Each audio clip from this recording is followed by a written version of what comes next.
When I checked my smartphone, there were 13 missed calls, all from my mother-in-law.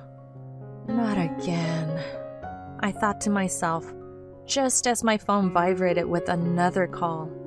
Hello? My mother-in-law, Monica, responded with a shout. Hey, have you sent this month's $2,200 yet? Excuse me? I said the money. You haven't transferred this month's money yet. She yelled, furious. She didn't care a thing about my situation and openly expressing her own desires. I was at my limit with her. You don't feel bad about your own actions even in a situation like this, do you? I had to resort to my last option. I resolutely told her through the phone, "Your son has passed away, so I can't send you money anymore. My name is Ashley. I'm 32 years old and I work for a major financial company while managing household duties. I got married about 2 years ago. I met my loving husband, Mason, through a shared hobby. I was immediately attracted to his kind nature and radiant smile, and it seemed he felt the same way.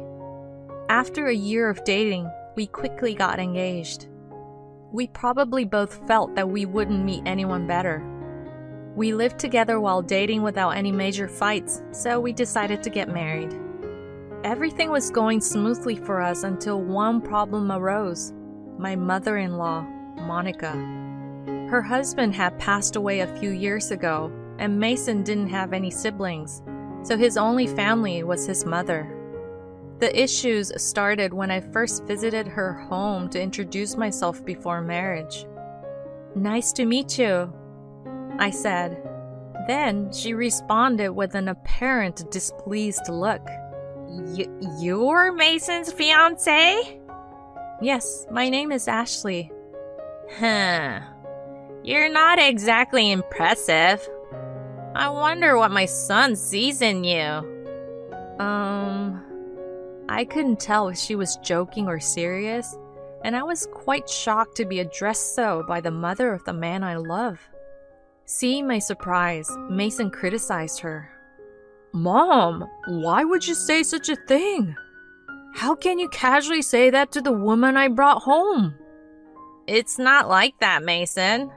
I just want to choose a suitable woman for you. Choose? I'm the one who chose Ashley, and I don't need you to meddle. Don't be so cold. I'm just thinking about you, Mason. If you really care about me, then support us unconditionally. Why can't you understand such a simple thing? A tense atmosphere filled the room as the argument unfolded in front of us. As this was my first time meeting her, I couldn't really intervene. The uneasy atmosphere lingered, but eventually we managed to tell her our intention to get married. As we were leaving, Monica, still appearing disgruntled, called out to Mason, "Hey son, you're going to keep that promise after you get married, right?" "What promise?" "You know, the monthly money." "Ah, that. Yes, I'll keep that promise. But let's not discuss it here." "What's the problem? I just asked." The tension between Mason and his mother was palpable, and the mood was somber. On our way home, I asked him about what was on my mind. "Hey Mason, about what you and your mom were talking about when we were leaving." "Yeah, I have to tell you something, Ashley. I heard something about the monthly money. After my dad passed away, I've been sending her money every month." "How much?" $1,500. $1,500? I inadvertently raised my voice at the sheer amount. And with that, he sighed deeply and began to speak slowly. "The truth is, my mom, she's in debt." "Debt?" "She got into it with gambling a while ago. Now she's trying to live while paying it back." She doesn't get around too well anymore, so she seems to spend most of her time at home these days. But she still needs living expenses, you know? Yeah, but $1,500 is a lot. If I give her less, she'll just keep calling over and over again. And no matter what, she's still my mom. Considering she's living alone, I'm worried about her. I see. He really cares about his mother. But that makes sense. After his father passed away, she's the only one left. No matter her character, she's still his precious mother. At that time, all I thought was how kind he was. 2 months after our marriage, on a certain day while I was on lunch break, my phone rang. It was a call from Monica. Hello? I replied, and she began to speak cheerfully. It's been a while, Ashley. I have something I'd like to talk about. Is that alright? Yes. What is it? Actually, I would like you to send me money too. Excuse me? Stunned by the unexpected request, I was at a loss for words. But she continued, sounding pleased. Remember the conversation we had the other day?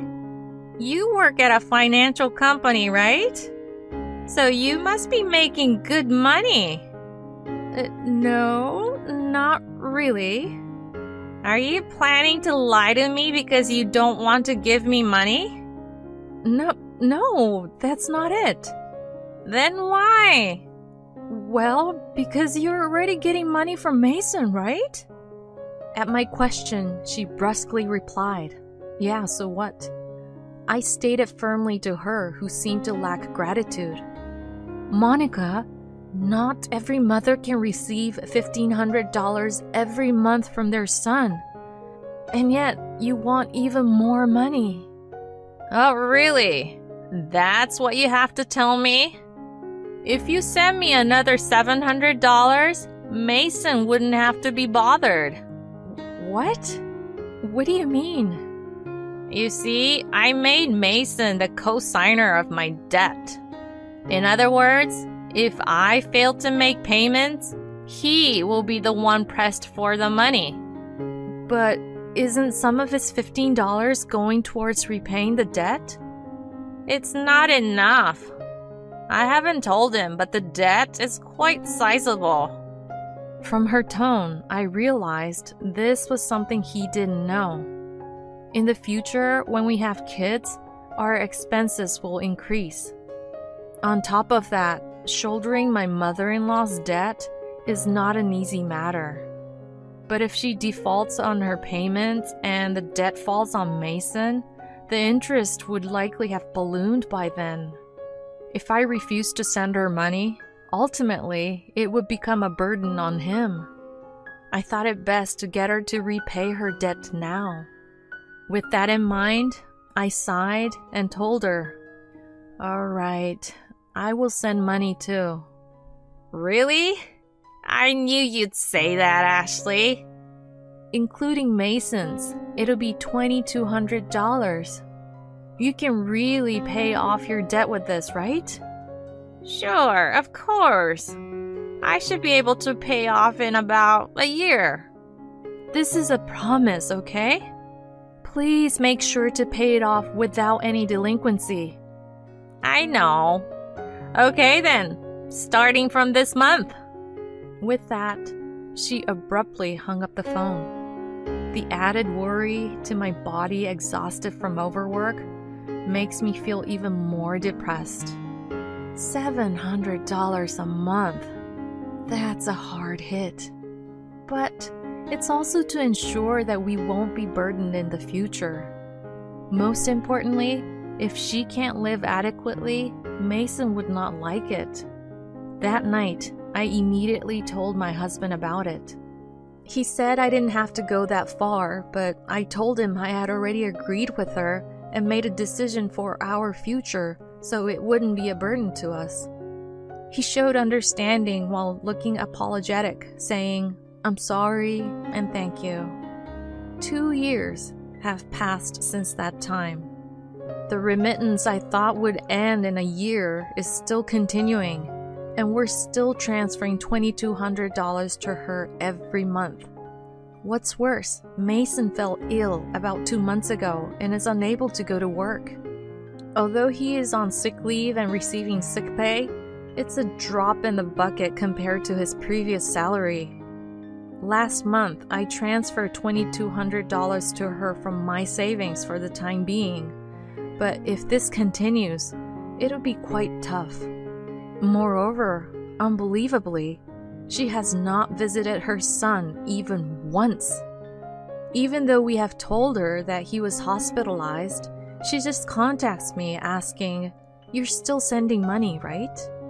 I was so furious that I decided to talk to Mason about it. "Hey, honey, your mother doesn't care about your situation at all. She only thinks about money. I think we should seriously consider what to do in the future." "Yeah, I've been thinking the same thing. I don't want to burden you any further.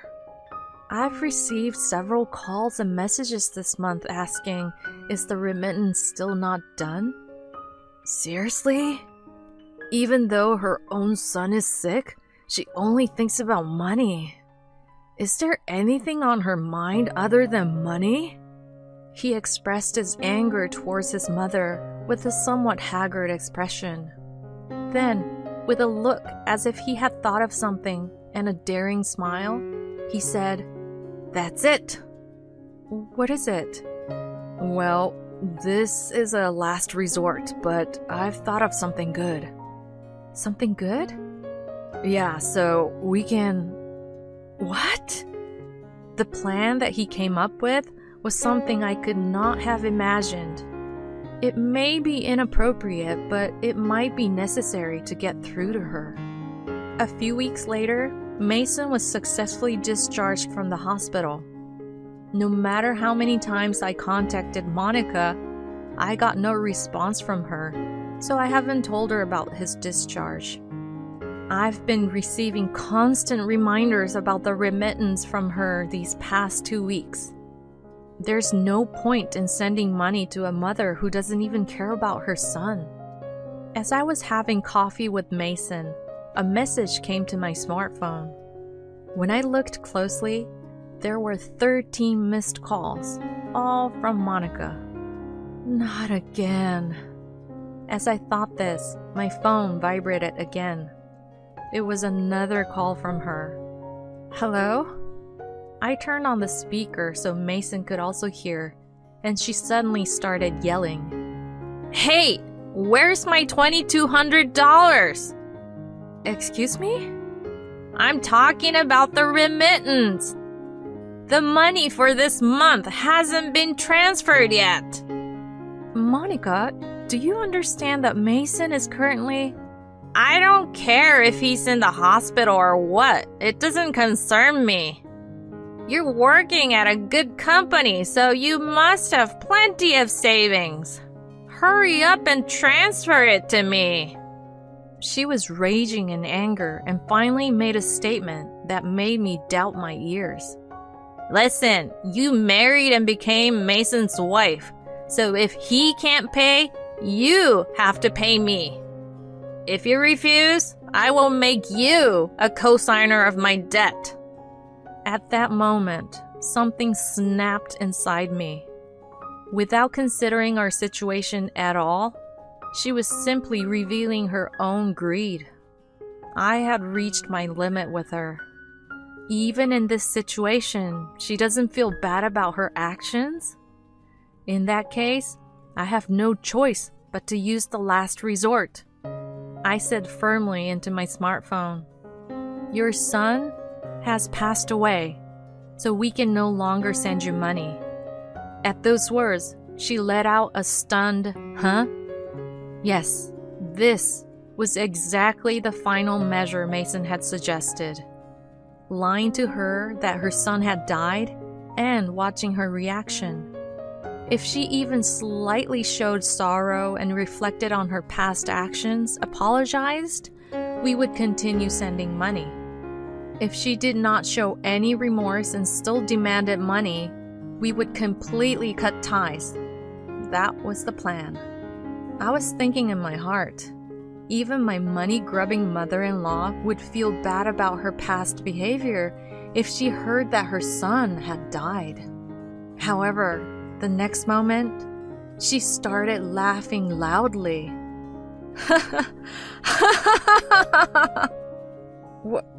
What's so funny? Well, everything! If Mason's dead, that means his inheritance will be distributed to me too. I've been researching this since I heard he got sick. Listen, 2/3 of Mason's property is yours, but 1/3 is mine. I was at a loss for words. I could not believe that the first thing she researched when she heard her son was sick was not the treatment method, but about inheritance distribution. I was not just angry, I was astounded. Mason felt the same way. He met my eyes and slowly nodded. This was a sign to continue with the plan as is. I said to her again in a strong voice, "Monica, did you hear what I said? Mason has passed away." Yeah, I did. What about it? Aren't you sad? Your son passed away before you. Well, I was worried that the money would stop coming, but if I'm getting the inheritance, then I guess it's fine. What the? Anyway, make sure you send me my 1/3, okay? I won't let you run off with all of it. The call was abruptly cut off and a dial tone echoed. When I looked at Mason, he was red and trembling. Are you okay, honey? When I asked, he looked into my eyes and said, I'm cutting ties with her. She'll probably come here asking for money eventually. Let's wait until then. Okay, but are you really okay with this? Cutting ties like this? Yeah, I have absolutely no regrets after that call. She's not my mother. His eyes were filled with hatred. I felt the same way. A human being who values money more than her son's life? She's not family to me. A few days later, as we predicted, Monica barged into our house. For the time being, I asked Mason to hide in the next room and decided to handle her myself. There, my mother-in-law approached me with a demon-like expression. You! Hurry up and give me Mason's inheritance! That again? Don't you have anything else to say? He's already dead. There's no point in saying anything else, is there? You didn't even come to visit him, and now you're saying this? Do you really call yourself a mother? You're annoying. Hurry up and give me the money. I can get a lawyer to handle this, you know. There's no point in talking any further. Just as I thought that, Mason appeared from the next room. Seeing him, she shrieked as if she'd seen a ghost. Mason? Why? You're supposed to be dead. Long time no see, Mom. I'm sorry, but we lied about me dying. What? You lied? What kind of sick joke is that? It was to check your true character, Mom. I wanted to see what you'd do about the money transfers if your son died. But, as I expected, you're nothing more than trash who only has eyes for money. That's very clear to me now. What? How dare you call me trash? Shut up! I'm cutting ties with a toxic mother like you! At Mason's roar, she stood there with her mouth agape. She couldn't comprehend the situation of her own son declaring to cut ties with her. What does this mean, Mason? It's just like I said. I can't consider someone like you as my mother. Then what about the money? The hell we would give you. You deal with the debt on your own. We've decided to move. Hold on a sec. If you do that, though, I won't be able to live. Tears in her eyes, she reached out her hand to Mason. He forcefully shook it off, and with a cold gaze, he declared, I don't give a shit about your life. After all the help we've given you, you can't even apologize once. I'm glad I found out your true nature. Don't ever show up in front of us again. Wait!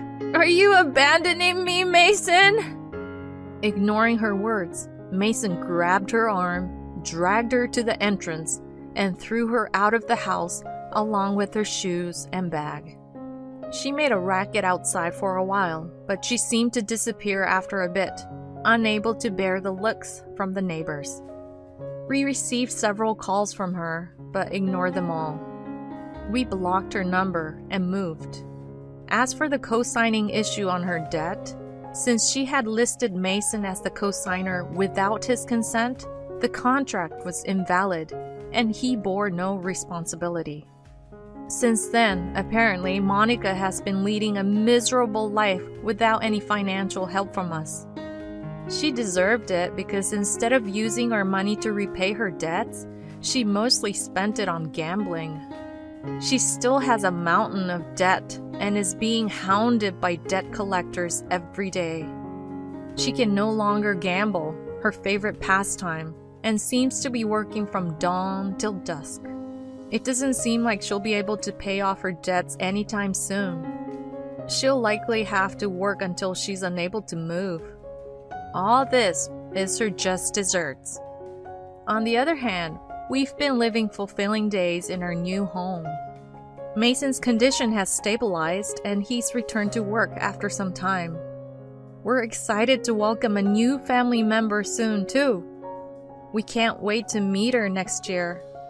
From now on, we want to spend our days happily as a family of 3.